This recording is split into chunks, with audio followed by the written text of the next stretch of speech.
en el almacén, en la oficina, en el gimnasio y hasta en la fila para entrar al estadio. Todos se preguntan, ¿cómo viene la cosa? Un podcast de análisis político.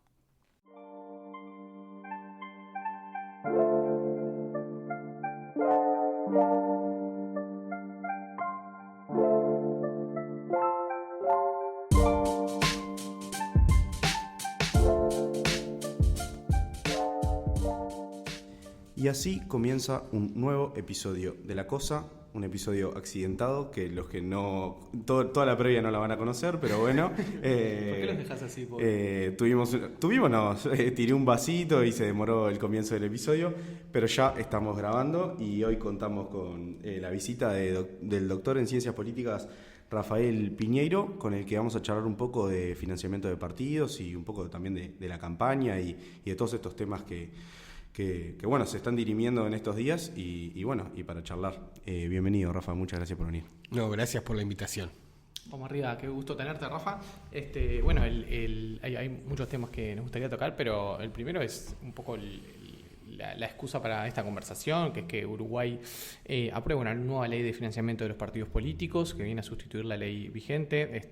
Es para los que hemos seguido este debate un poco una ley con gusto a poco, como para arrancar a decir algo, pero quizá para meternos en tema y para la audiencia, preguntarte en un principio por qué es importante, ¿no? ¿Por qué es importante el tema del dinero y la política, la relación entre dinero y política para una democracia? ¿Es relevante para la calidad de una democracia? Yo creo que hay que empezar por responder esa pregunta, porque muchas veces vamos derecho a la regulación sin preguntarnos por qué tenemos que regular.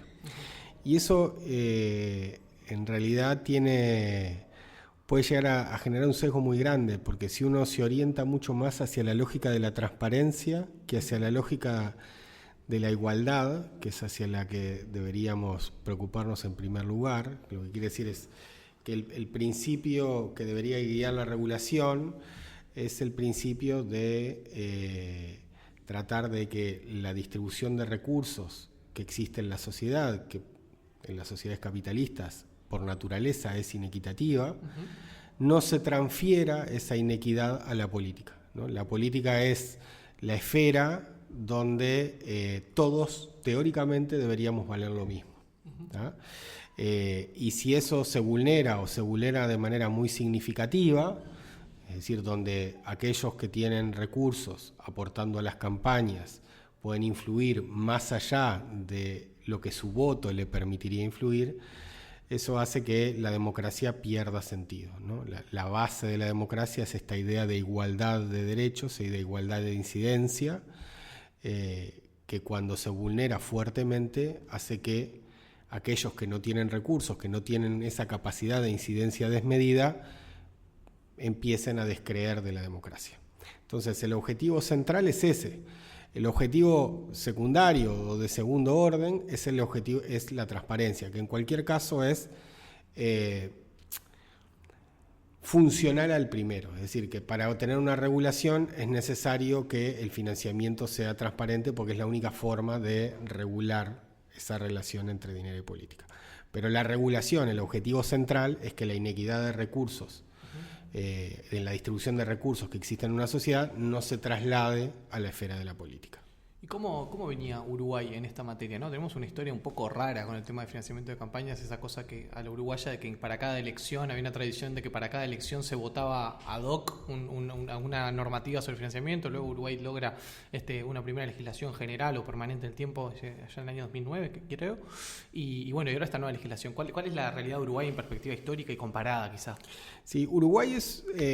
uno a veces dice Uruguay no tenía ninguna ley de financiamiento de partidos hasta 2004, que fue una primera que, como vos decís, se votó ad hoc, y después la de 2009. En realidad eso no es del todo cierto. Uruguay tiene desde los años 20 leyes que también se votaban ad hoc para cada elección y establecían un subsidio por voto. Y los subsidios son parte de la regulación del financiamiento, ¿no? Los subsidios públicos por voto, el dinero que se entrega por los votos recibidos a los candidatos, es una forma de regular el financiamiento, ¿no? Y eso existía en leyes que se votaban en cada año electoral, ¿no?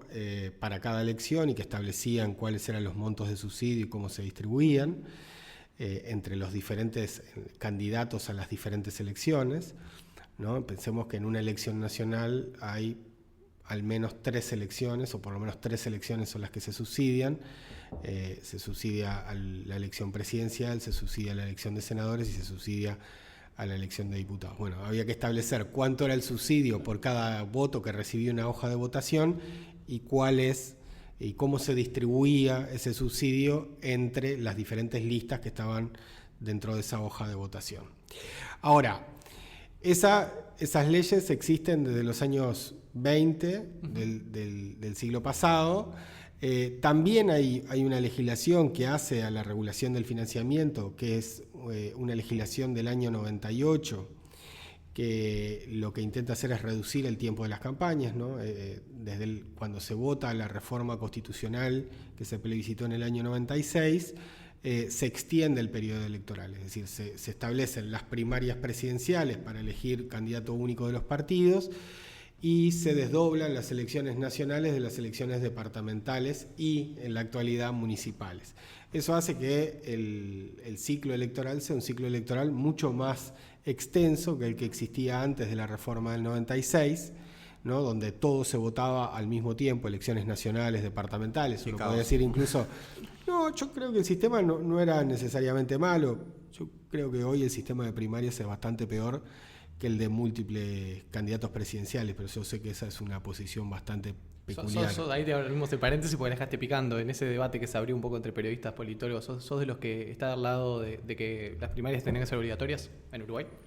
No creo eso, no me parece un disparate. Ahí va, porque viste que se abrió ahí como una discusión, estaba por Sekansky, o sea, porque el problema problema que hay con las elecciones primarias es que las elecciones primarias pueden generar un menú de candidatos que que es diferente si vota todo el electorado que si vota. Bueno, pero en realidad son internas. El legislador lo pensó como internas. Es como obligar a la gente raro forzar a la gente a votar en una elección interna de un partido para elegir un candidato presidencial.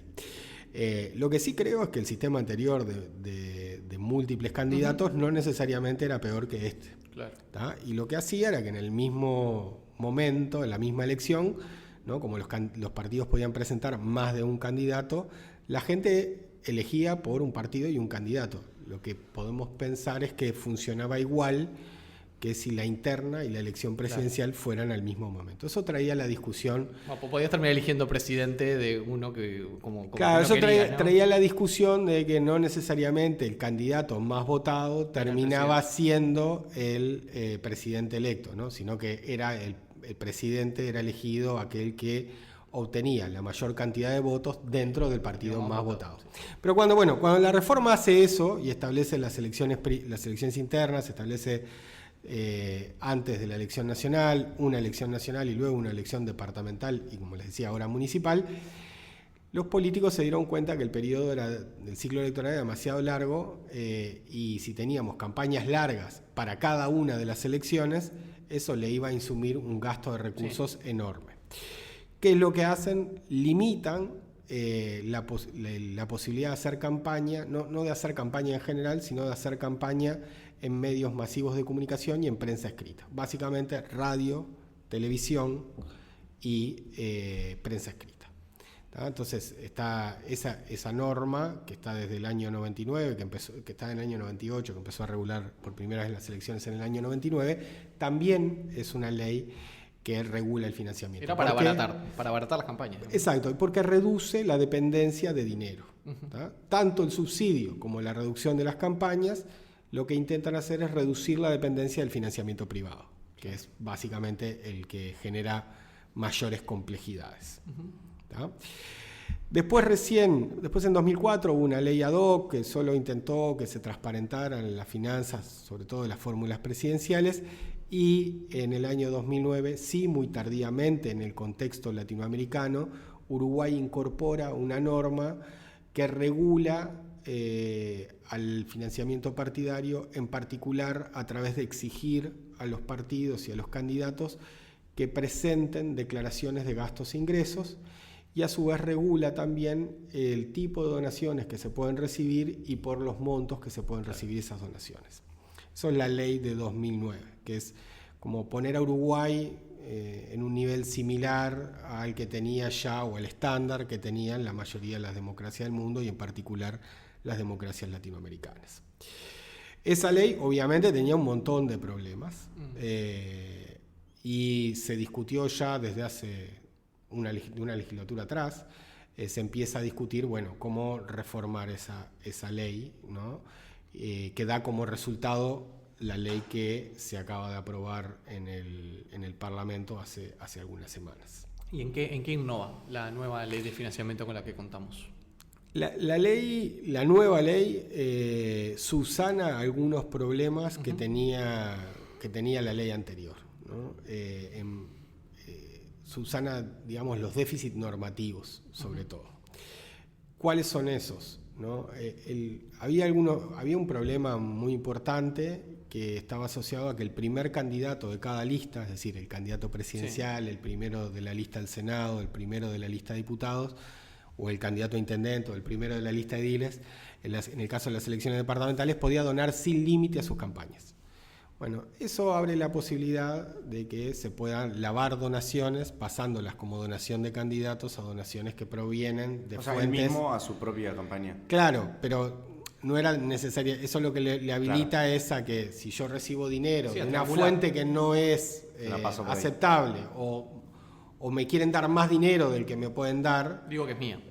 Digo que es mía, exactamente. Igual...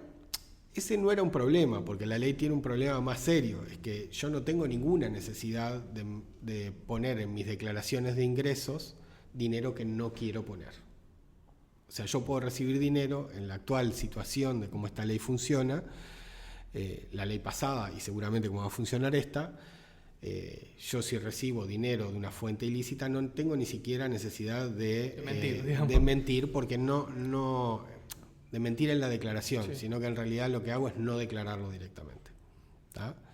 Y ahora podemos explicar por qué funciona eso.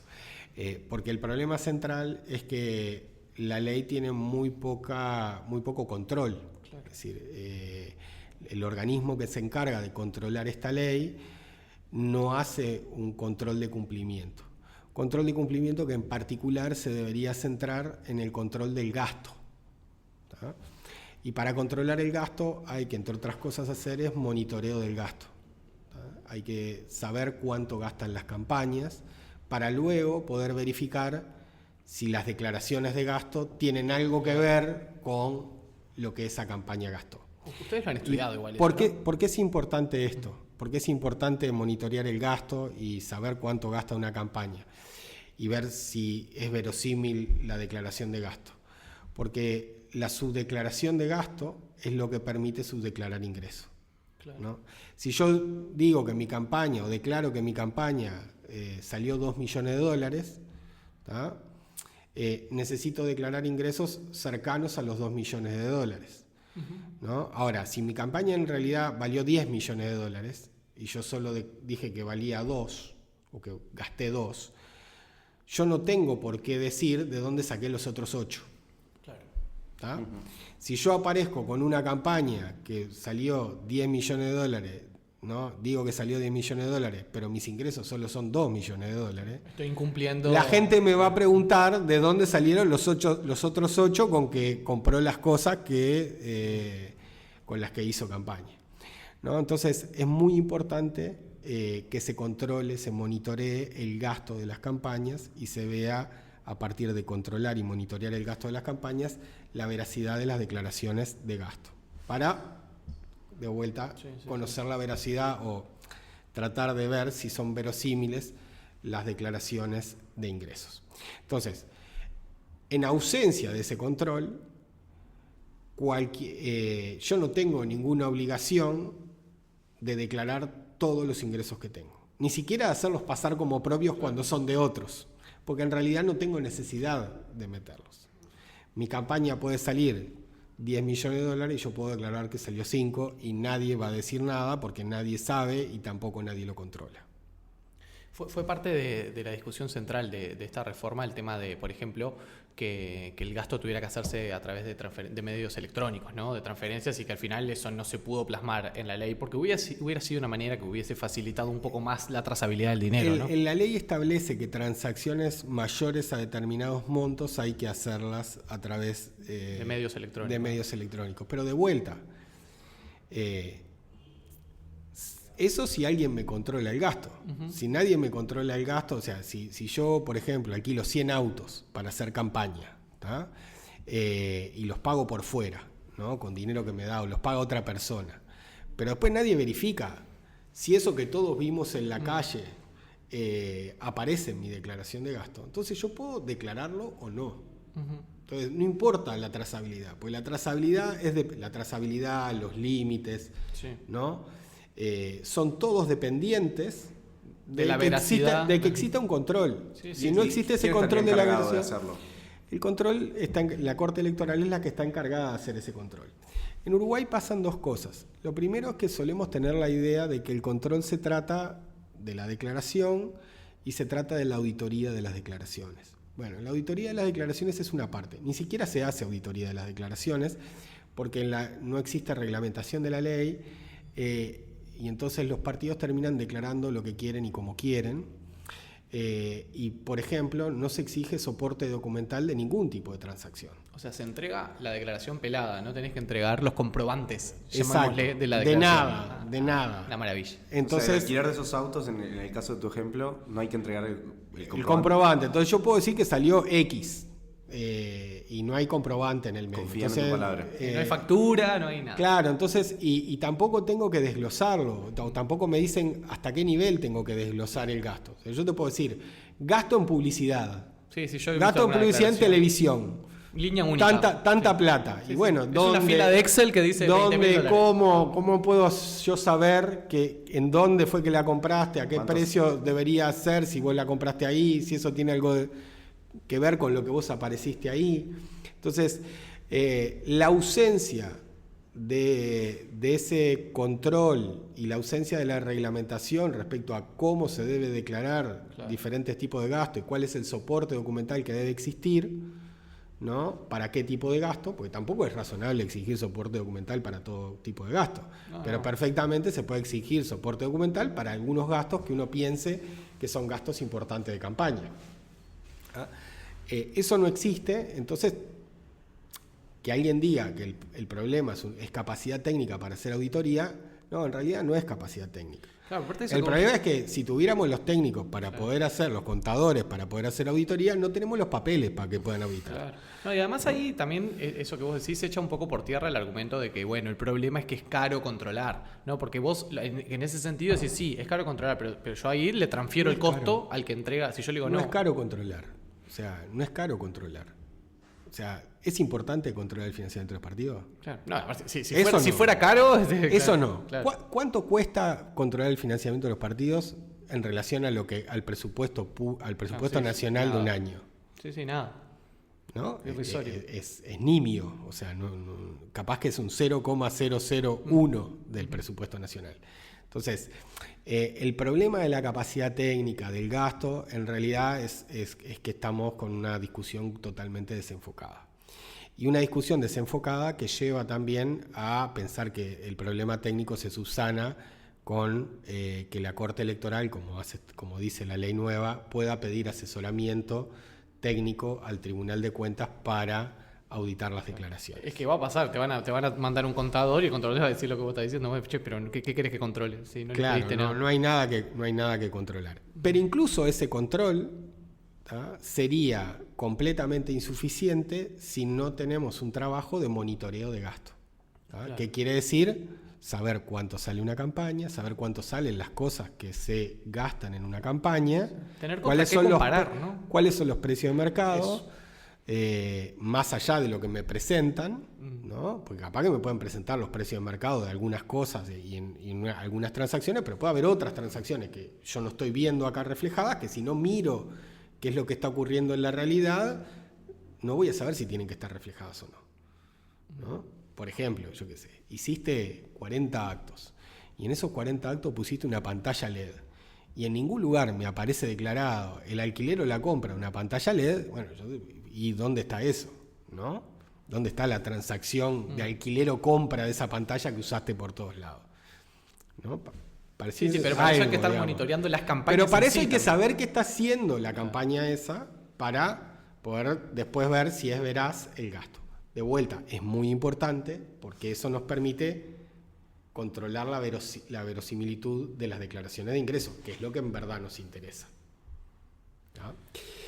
Entonces, porque habíamos partido de este cambio, esta innovación que estaba asociado a que ahora se establecían límites para lo que puede donar el primer candidato de una lista, digamos, ¿está? Bueno, eso subsana un problema, pero el problema de fondo es que no había necesidad de usar ese hueco que tenía la ley para alabar una donación que venía de un lugar o prohibido o que yo no quería que apareciera en mi declaración, porque no había necesidad y no sigue existiendo, de acuerdo a cómo funcionan las cosas, no hay necesidad de declararlo. ¿Tá? Hay otros avances en la ley, y la mayoría son de este estilo, ¿no? Son cosas que van en la dirección correcta, pero, por otro lado, tienen el problema de que, digamos, terminan siendo letra muerta si no hay ningún tipo de control, que está asociado, por ejemplo, a tener un periodo de campaña, ¿no? Claro. Si uno quiere regular el financiamiento, lo que tiene que establecer es un periodo en el cual se puede recaudar dinero. ¿Tá? La ley avanza en eso y está bien, ¿no? Se establece un periodo que empieza en noviembre del año anterior al ciclo electoral y termina en junio del año de las elecciones departamentales. También está bien el avanzar sobre la regulación de las elecciones internas, que antes no estaban reguladas y que, por ejemplo, hoy no están reguladas. Claro, hasta hoy, porque esta ley no las va a cubrir, pueden significar tal vez incluso más gasto que lo que ocurre en la elección nacional, ¿no? Algunos agentes pueden estar mucho más orientados a gastar en la elección interna que en la elección nacional, ¿no? O en la departamental. Y esas elecciones quedan completamente por fuera. ¿En qué avanza esta ley? En que se le exigen a los precandidatos presidenciales a presentar declaraciones de gastos e ingresos, ¿tá? Y a ajustarse a las restricciones de montos de las donaciones y de origen con las que se regula las elecciones nacionales. Eso es un avance.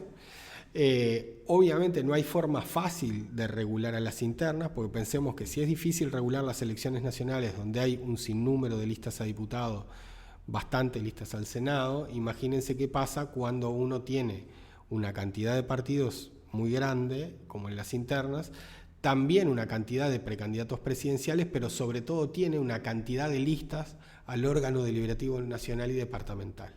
Y lo que sucede es que quienes hacen campaña, es decir, quienes recaudan dinero y gastan dinero en las elecciones internas, no solo son los precandidatos presidenciales, sino que son también las listas al órgano deliberativo nacional y al órgano deliberativo departamental. En realidad, los que gastan son los sectores partidarios y la forma en que y diferentes agentes en función de cómo se organicen esos sectores partidarios. Entonces, el problema de regular solo a los precandidatos presidenciales es que perfectamente puedo decir, bueno, ¿saben qué? Como me van a regular a mí, ustedes que me apoyan son los que tienen que recaudar el dinero o son los que tienen que gastar. Entonces, mi gasto queda salvado porque todo el resto queda oculto porque lo termina siendo alguien que no está regulado.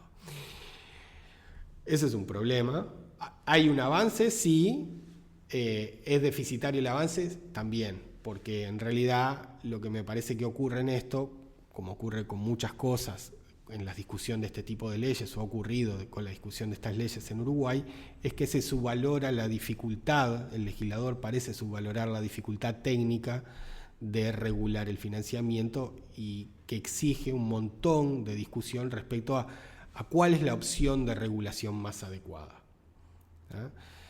De vuelta, solemos tener la idea de que hay que regular todas las transacciones. Bueno, no hay que regular todas las transacciones, necesitamos regular las más importantes. Y esta ley también introduce una modificación que a mí me parece la más significativa, que es la que está asociada a regular las transacciones con los canales de televisión. ¿Ya? ¿Qué es lo que pasa con los canales de televisión? A pesar de que las redes sociales y la publicidad digital cada vez sea más importante para las campañas, la televisión sigue siendo muy importante, ¿no?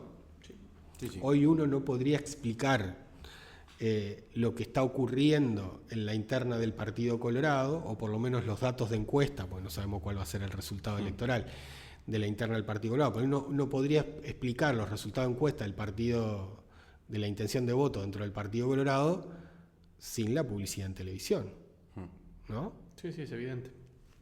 Y Ojeda lo dice sin ningún tipo de empacho. Sí, él dice, ¿no?, que su campaña está orientada a la comunicación política. Y, que, bueno, y la hace a través de la televisión, y violando la ley, ¿no? Sí.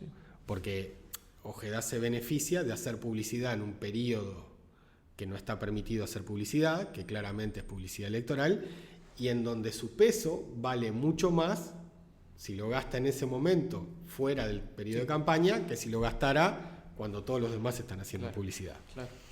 ¿Ah? Entonces, la publicidad en televisión sigue siendo muy importante, y esta ley hace bien en tratar de controlar las transacciones que hacen las campañas con los medios de comunicación, con los canales de televisión, en la compra de publicidad. Por lo menos establecer una y para eso línea, establece algo muy importante, que es un precio que tienen que ser igual para todos los partidos. Es decir, un canal dice, yo voy a vender publicidad a estos precios y en estas condiciones de pago. Bien. ¿Ah? Y ese precio y esas condiciones de pago tienen que ser iguales para todos. Eso yo creo que es un avance muy importante, y no depende tanto, como sí todas las otras cambios normativos, del control que hace la Corte Electoral, porque en realidad el mercado de televisión es un mercado fácilmente monitoreable, ¿no? Yo puedo saber con facilidad cuánto salió tal aviso o la propaganda de tal candidato, ¿no? Porque hay empresas que se dedican a hacer eso. Claro. ¿Tá? Si yo hago publicidad de jabones y gasto tanto en publicidad, yo quiero verificar que el canal la pase la cantidad de tiempo que yo compré. Sí. Y para eso hay empresas que hacen ese trabajo. Bueno, lo mismo permite monitorear el gasto de los candidatos, y por lo tanto eso pasa a ser fácilmente monitoreable, no solo por la Corte Electoral, sino también entre ellos, ¿no? También. Entre los partidos. Qué fue lo que declaró y lo que hace es que la ley innova también en hacer declarar a los canales y poner a la URSEC como también a controlar esto. ¿Tá? Entonces, esa innovación, que no depende en su funcionamiento tanto de la Corte Electoral, ¿no?, sino que en realidad el control puede ser un control ciudadano, un control de la URSEC, un control también de los partidos en la misma lógica de competencia, hace que sea un avance sustantivo, porque la televisión es uno de los principales gastos que hacen los partidos, y sigue siendo uno de los principales gastos que hacen los partidos. ¿Tá? Capaz que en el futuro, ¿no?, en una o dos elecciones, pase a ser un gasto no tan relevante, y el gasto en publicidad digital, que ya en la actualidad puede ser muy importante, lo supere. Pero todavía la televisión es muy importante, los políticos lo saben, los canales de televisión también lo saben, y este avance me parece sustantivo. ¿Tá? Y es un avance sustantivo que sí va a tener efectos, porque no depende tanto del control de la Corte Electoral. Pero ahí lo que vos decías de Ojeda, que se sabe que es o sea, que se está haciendo algo que no se tiene que hacer, ¿no tiene ningún tipo de consecuencia? No tiene ningún tipo de consecuencia en dos sentidos, porque la Corte Electoral no se mete a decir que esa publicidad es una publicidad que está fuera de la normativa. ¿Por qué? Porque la normativa habilita a hacer publicidad a los candidatos y a los partidos si no es publicidad electoral. ¿Tá? ¿Qué quiere decir esto? Que es publicidad, si estoy avisando de una actividad partidaria o una actividad del candidato, eso no es publicidad electoral. Claro, sí, ese absurdo. Termina siendo interpretación, ¿no? Claro, aparte es una interpretación, digamos, y por dónde han ido todos los partidos y todos los candidatos. Por decir, sí, bueno, lo que estoy haciendo es publicitar, ¿no? Entonces no sé si se mienten entre ellos, si se mienten a sí mismos, si le mienten a la Corte Electoral, si la Corte Electoral mira para otro lado, pero todos sabemos que es publicidad electoral y eso se hace. ¿Tá? Y obviamente no se debería hacer. ¿Tá? En realidad se están traicionando a sí mismos, ¿no? Porque en realidad ellos mismos pusieron esa norma para evitar gastar más, ¿no? Sí. Pero en realidad algunos se avivan y lo utilizan. ¿Tá? El problema es que la Corte Electoral no controla esto. Básicamente, como no controla nada respecto a financiamiento, tampoco controla esto, ¿no? La Corte Electoral, que es muy buena para organizar el proceso electoral, para dar transparencia a las elecciones, no tiene mucha voluntad de controlar este tipo de cosas. ¿Tá? Una muestra es precisamente cómo los partidos violan de manera sistemática el tiempo establecido para hacer campaña en televisión y no pasa nada. Che, Rafa, y en este momento que se está hablando tanto de lo que es, no sé, como... Y esta norma, perdón, Sí, dale. y esta norma cambia, la norma esa del tiempo por el que se puede hacer campaña, pero va por un lado que es medio escabroso, que es el de establecer el tamaño en el que se tiene que Publicitar la actividad. publicitar Sí. la actividad. Es más fácil decir que en el año electoral Sí, no se puede. no se puede hacer publicidad de actividades partidarias. Sí. La podés hacer el año antes. Porque aparte ocurre una cosa que es bastante ridícula. Ningún partido, ¿tá? O prácticamente ningún partido en ningún momento fuera del periodo electoral Hacen publicidad. hace publicidad. Y justo, ¿no? En el momento, en los 2 meses antes, 3 meses antes de las elecciones, se les ocurre empezar a publicitar actividades. Hacer publicidad no electoral, según ellos. Claro, publicidad que hace a, no sé, difusión de actividad. Nunca difunden una actividad, pero difunden una actividad en los meses anteriores a las elecciones. Entonces, lo más razonable hubiera sido decir, bueno, miren, ¿saben qué? De la misma manera que decimos en la ley, ¿no?, que no se puede hacer publicidad del Estado, de empresas que no están sujetas a competencia, en el periodo electoral, bueno, de la misma manera podemos decir no se pueden hacer publicidad de actividades partidarias en el año electoral y listo. Y listo. Vos como investigador que estás De vuelta, metido- sentido Sí, común sí, pero para regular algo, ¿no? En vez de ponerse a ver el tamaño de la letra de las Lo que cosas. pasa que, de vuelta, es como dejarlo abierto porque no sé en qué momento lo puedo necesitar usar. Como investigador que estás en este tema, ¿no? De dinero y política, preguntarte también si ves con preocupación estos últimos años todo lo que tiene que ver que, o sea, son fenómenos, si pueden estar relacionados, ¿no? Se viene hablando desde la sociología, también desde la ciencia política, algunos colegas, el avance del narcotráfico en Uruguay, ¿no? Que es notorio, es un problema que no es nuevo, pero que sí se ha intensificado y que ha encontrado otras modalidades y del que, bueno, incluso los candidatos en campaña están preocupados por esto y es un tema del que se habla mucho. Bueno, se sabe por la experiencia comparada que una de las grandes consecuencias, entre otras negativas, del avance del narcotráfico en los países es horadar las democracias, ¿no? Es el problema de las instituciones, el problema del dinero que empieza a aparecer, que empieza a permear en todas las instituciones públicas. ¿Cómo ves ese fenómeno acá en Uruguay en este momento? Bueno, yo creo que la preocupación del sistema político por este tema es lo que llevó, o sea, por el tema del narcotráfico y cómo el dinero del narcotráfico puede empezar a aparecer en las campañas, fue lo que llevó a que se votara esta ley. Ajá. ¿No? O fue uno de los motivos o de los incentivos que creo que tuvieron los partidos y los legisladores para aprobar estos cambios a la normativa de 2009. El susto despertó el mamado, como decía Sí, Lucía, ¿no? digo, igual, pero más o menos, ¿no? Porque tampoco hay ningún cambio sustantivo, o parece que no va a haber ningún cambio sustantivo en la forma que se controla. Entonces, Un sustito. sí, es más como una respuesta que como algo, como una preocupación sustantiva. El problema existe, ¿no? Y hoy, por más que la ley haya cambiado, seguimos teniendo el problema en la misma magnitud que lo teníamos antes. Es decir, que Uruguay es un país que está muy expuesto, no solo por su lugar en el comercio geográfico, en el comercio de estupefacientes, ¿no? El comercio legal de sustancias, sino que está expuesto por la debilidad de su normativa, en particular por la debilidad de su normativa de financiamiento. ¿Ah? Esto que yo les decía, que los partidos declaran lo que quieren y cómo quieren, expone fuertemente a los políticos. ¿No? Yo siempre embromo con esto. Hace unos meses, un narco tuvo la posibilidad de salir en una entrevista en televisión, en televisión, ¿no? Y de decir lo que quiso decir. Y a su vez estaba en una situación donde mucha gente sospecha que fue favorecido por una decisión de gobierno. Es decir, que le dieron un pasaporte cuando en verdad no habría que habérselo dado, o habría que haberlo demorado, o no sé.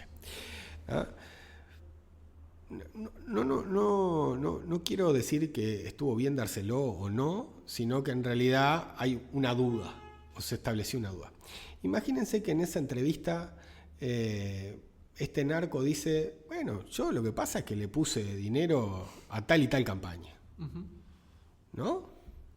Esas campañas, o directamente, yo le puse dinero al presidente, a la campaña del presidente. El presidente está en una situación, su campaña, como la de todos los otros partidos, ¿no? Está en una situación donde el presidente no puede agarrarse y decir, no, miren, mis cuentas fueron auditadas, claro. Entonces acá no aparece en ningún lado dinero. Claro. No, en realidad, esta ley, en la forma en que se está cumpliendo, ¿no? Todo el mundo sabe que ese dinero pudo haber llegado, ¿no? Si existe si este señor lo hubiera dicho, la sospecha está. Obviamente, esto revierte la carga de la prueba, no sé, pero en la política la carga de la prueba está revertida, en la opinión pública la carga de la prueba está revertida. Y esta ley y la forma en que se aplica esta ley no le da ninguna herramienta para defenderse a los políticos.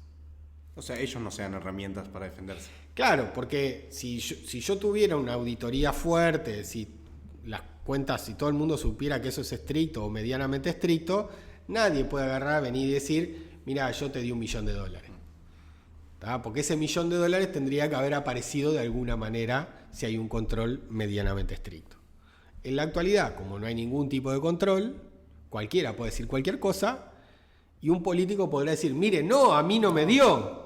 Conmigo duerman sin frazada. Pero sí, a mí no me dio, pero en realidad te tenemos que creer a vos, y eso, creerle a uno o creerle a otro. Y en la situación que se generó, ¿no?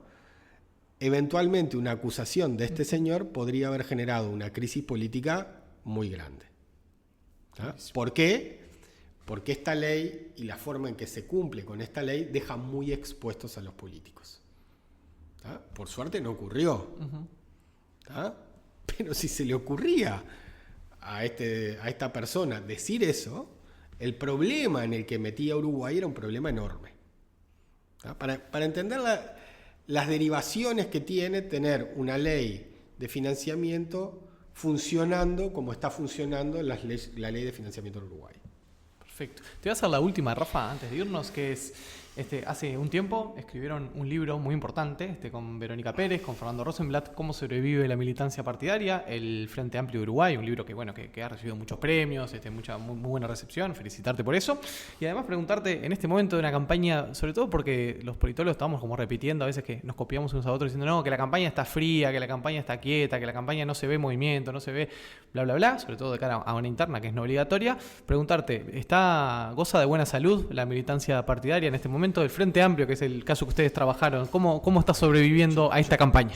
Yo te puedo decir que si gozará de buena salud, no para hablar del Frente Amplio, digamos, para hablar en general del sistema político, que digamos, trabajando para un podcast que estamos haciendo. Bien. En el marco de si logramos sacarlo en el marco de un curso en la Universidad Católica de seguimiento de campaña. Es lo más fácil. No, bueno, nos está llevando un poco de tiempo. Después de lo que viste acá, cualquiera saca un podcast. No, esto también lleva su trabajo. Y entonces relevamos algunos datos. Por ejemplo, ¿cuánta gente es candidata? Y en estas elecciones internas, tenemos el dato para la elección de 2019. La elección de 2019 casi 170.000 personas son candidatas dentro de los partidos. ¿Tá? O sea, si eso no es buena salud, ¿no? Es difícil saber qué es buena salud. ¿Tá? Los partidos son capaces de convocar a 170.000 personas, que es... estoy haciendo la cuenta, pero un 5% de la casi población adulta del Uruguay, ¿no? Sí, si algo así, claro. Y un poquito más del electorado, sí. ¿no? Entonces... Es mucha gente, es verdad. Es mucha gente y eso Muy bien habla tus matemáticas en el aire, Mauro, la verdad. Claro, y eso Chequeable. Ahora en YouTube alguien nos va a decir no sé qué. y eso habla de la salud del sistema de partidos, porque logra convocar esa cantidad de candidatos en este caso, que en muchos casos, no todos esos que son candidatos terminan siendo militantes de los partidos, pero sí son gente que de alguna manera u otra, o una parte muy importante de ellos, terminan siendo adherentes y militantes de los partidos. Sí. ¿Tá? Y eso es muy importante para los partidos, ¿tá? Porque tener militantes, tener adherentes, son precisamente los primeros en actuar como demandantes de los líderes políticos. Claro. ¿Tá? Eso lo que no permiten es que los líderes políticos se puedan autonomizar de la sociedad y hacer lo que quieran, ¿no? Ellos son de alguna manera responsables ante esta primera línea. Y eso me parece que es muy importante, junto con los niveles de competitividad interna que tienen los partidos, y en el caso del Frente Amplio con su estructura de base. Ahora, trasladado a la pregunta en este momento de frialdad. En este momento de frialdad, yo no sé si hay frialdad. Ahora sí hay frialdad porque entró el invierno y hace un frío bárbaro, pero...